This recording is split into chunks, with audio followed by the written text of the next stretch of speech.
So বন্ধুরা, welcome to my channel mister স্পষ্টবাদী। আজকের ভিডিওটা খুব সাধারণ কোনো খবর নয়। আজকের ভিডিওটা এমন একটা সরকারি নথি নিয়ে যেটা পড়ে অনেকের মনে আশার আলো জ্বলেছে, আবার অনেকের মাথার ওপর ঘন কালো মেঘ। 16 ডিসেম্বর 2025 পশ্চিমবঙ্গ সরকারের অর্থ দপ্তর থেকে জারি হয়েছে একটি নতুন মেমোর্যান্ডাম নাম্বার 4490 এফ বৃংদাতি P2। এই একটি কাগজ আজ হাজার হাজার আইসিটি কর্মী, ভিআরপি, ভিএসটি, বিএসকের ভবিষ্যৎ নিয়ে প্রশ্ন তুলছে। আজ আমরা আবেগে নয়, আজ আমরা কাগজের ভাষায় কথা বলবো। প্রথমেই একটা প্রশ্ন, এই মেমো কি আইসিটি 6th এবং 7th ফেজের জন্য আশার বার্তা? ভিআরপি বা ভিএসটিদের জন্য চাকরির নিরাপত্তা? বিএসকে কর্মীদের স্থায়ীকরণের ইঙ্গিত? এই প্রশ্নগুলোর উত্তর দেব শেষে।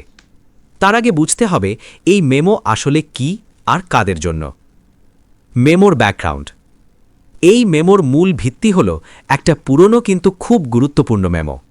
মেমো নাম্বার 9008 এফ বৃংদাতি P, তারিখ 16/9/2011।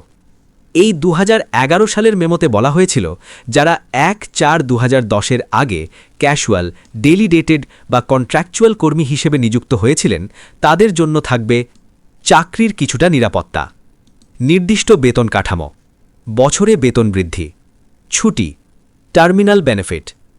এরপর 2013, 2016, 2019, 2024 একাধিক মেমো দিয়ে এই সুবিধাগুলো আরও একটু একটু করে বাড়ানো হয়। তাহলে নতুন মেমোর দরকার পড়ল কেন? কারণ বহু দপ্তর থেকে প্রশ্ন উঠছিল 2011 মেমোর সুবিধা কি সব কন্ট্রাকচুয়াল কর্মীর জন্য প্রযোজ্য? এই বিভ্রান্তি দূর করতেই 2025 এই নতুন মেমো। এই মেমোর সবচেয়ে গুরুত্বপূর্ণ কথা, এই মেমো খুব পরিষ্কারভাবে সব কন্ট্রাকচুয়াল কর্মীকে দুই ভাগে ভাগ করেছে। প্রথম ভাগ, যাদের নিয়োগ ফিন্যান্স ডিপার্টমেন্টের মেমোর ধারাবাহিকতায় 9008 এফ বৃংদাতি P ও তার সাবসিকুয়েন্ট অর্ডারস অনুযায়ী তারা ওই সুবিধা পাবেন। দ্বিতীয় ভাগ, সবচেয়ে গুরুত্বপূর্ণ, যাদের নিয়োগ হয়েছে আলাদা স্কিমে, আলাদা শর্তে, আলাদা বেতন কাঠামোয়, আলাদা প্রজেক্টের অধীনে, তাদের সম্পর্কে মেমো স্পষ্ট বলছে তারা 9008 এফ বৃংদাতি P দ্বারা পরিচালিত হবেন না। এটাই এই মেমোর সবচেয়ে কঠিন লাইন। এবার আসি আইসিটি, ভিআরপি, ভিএসটি, বিএসকের কথায়। এতক্ষণ আমরা বুঝলাম মেমোটা কি বলছে।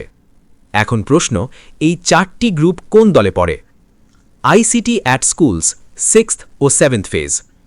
আইসিটি 6th ও 7th ফেজ প্রজেক্ট ভিত্তিক, কোম্পানির মাধ্যমে নিয়োগ, এঙ্গেজমেন্ট লেটার আছে, কিন্তু ফিন্যান্স ডিপার্টমেন্টের টেনিওর মেমো নেই। এই মেমোর আলোকে আইসিটি 6th ও 7th ফেজ কর্মীরা 9008 এফ বৃংদাতি P এর আওতায় পড়েন না। এই মেমো আসলে চুপচাপ বলে দিল আইসিটিদের দাবি ফিন্যান্স ডিপার্টমেন্ট মেমো দেখিয়ে দাঁড় করানো যাবে না।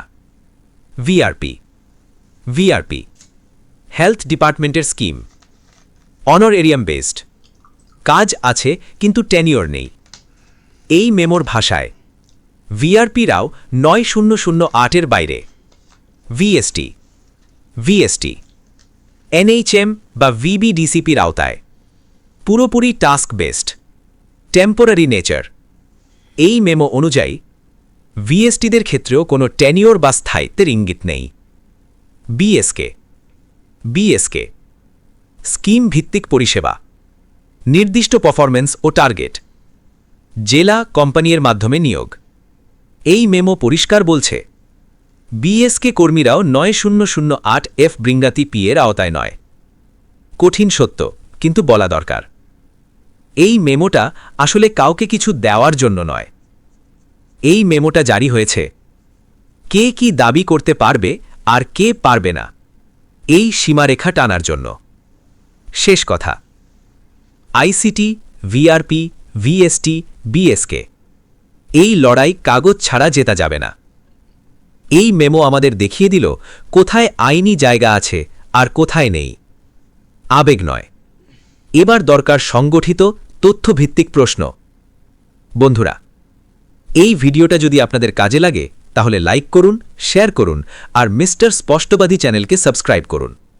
কারণ প্রশ্ন করাই অপরাধ নয়, অপরাধ হলো প্রশ্ন না করা।